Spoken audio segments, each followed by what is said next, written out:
बोलने में निपुण था, कुछ बोल ही नहीं पाता था, पूरी तरीके से उसका मुँह टंग जो था वो खुलता ही नहीं था। लेकिन जब परमेश्वर ने उसे चुना, परमेश्वर ने उसे अभिषेक किया और अभिषेक करने के बाद परमेश्वर की एक अलग ही प्लानिंग मूसा के जीवन में था, जो कि मूसा ने कभी सोचा भी नहीं था होगा। और जब मूसा के जीवन में देखते हैं परमेश्वर से मूसा जब मुठभेड़ हुआ, जब मूसा आमने-सामने परमेश्वर से बातें किया, उसका जीवन अलग ही तरीके से बदल गया। ठीक वैसे ही आज हमारा जीवन जो है एक निपुण जीवन है, जो कि पूरी तरीके से हम अपने आप को समझते नहीं हैं और हम ये लगता है कि हम पूरी तरीके से संसार को समझते हैं, बाइबिल को जानते हैं, बाइबिल के वचनों को हम सुनते हैं। लेकिन कहीं न कहीं हमारा मिसअंडरस्टैंडिंग जो है, हमारा फेथ, हमारा विश्वास और हमारा आत्मिक जीवन में इस बात को हमें दर्शाता है कि हम पूरी तरीके से नहीं पढ़ सकते। लेकिन जब हम खुदा के सामने जब मुठभेड़ होते हैं,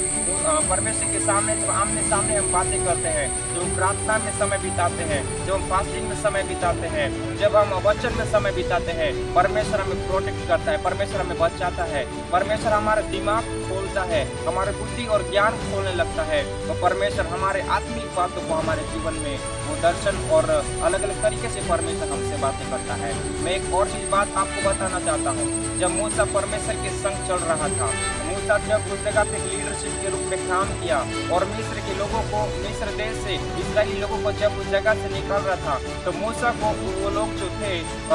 जो इस्राएली लोग जो थे, कहीं न कहीं उसे अपना पूरा गुस्सा को मूसा के ऊपर में उतार रहे थे। और वचन इस प्रकार से बताता है, इंग्लिश में कहते हैं कि मर्मरिंग,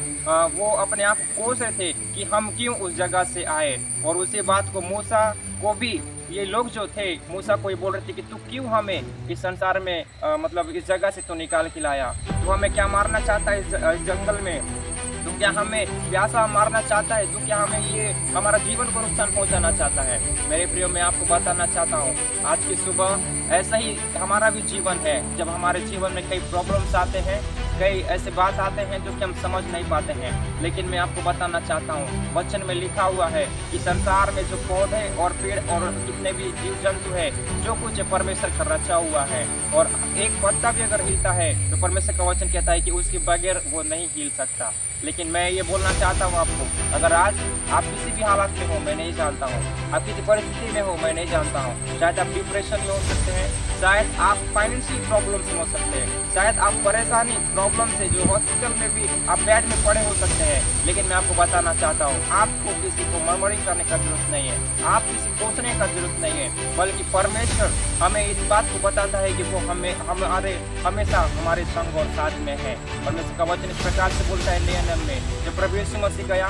होली स्पिरिट नीचे उतर आया और वो 120 लोग जो थे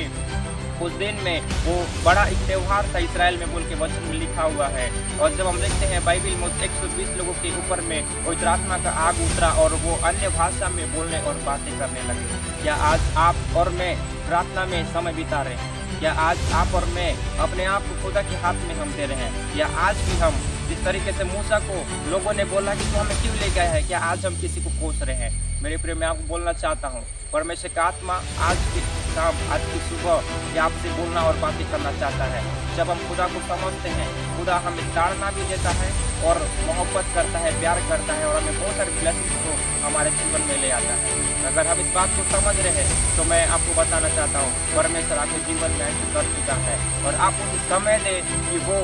आपके जीवन में काम करे। क्योंकि कई बार ऐसे होता है कि हम अपने आप को अलाउ नहीं कर पाते हैं, अलाउ नहीं करने का वजह से हमारा जीवन जो एक सीमित रह जाता है। लेकिन जब परमेश्वर के हाथ में अपने आप को देते हैं, परमेश्वर हमारे जीवन में काम करने लगता है। परमेश्वर आप सभी को इस वचन के द्वारा, इस वीडियो के द्वारा